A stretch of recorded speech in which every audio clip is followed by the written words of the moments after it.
with notations. Very easy Aasa ki Vaar in female scale. Part number 15. तू हर तेरा सबको सब तुध उपाय राम राजे किछ हाथ किस दे किछ नाही सब चलें चलाए सब चलें चलाए जिन तुम मिल हैं प्यारे से तुझ मिल है जो हर मन पाए जो हर मन पाए जन नानक सतगुर पेटिया हर नाम तराए हर नाम तराए। श्लोक महला पहला। दया कपा संतोख सूत जतगंढी सतवट एह जनेऊ जी का हई तां पांडे कत ना एह टुटे ना मल लगे ना एह जले न जाए धन सो मानस नानका जोगल चले पाए चौकड़ मुल अणाया वह चौके पाया सिखा कन चढ़ाया गुर ब्राह्मण थिया ओह मुआ ओ चढ़ पया वे तगा गया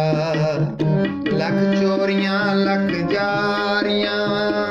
लख कूड़ियां लख गाल लख ठगियां पहनामियां रात दिन सजिए नाल तग कपाहों कदी है बामण वटे आए कोह बकरा रिन खाया सबको आखे पाए ओए पुराना सुट्टी है भी फिर पाई है होर नानक तग न टुटई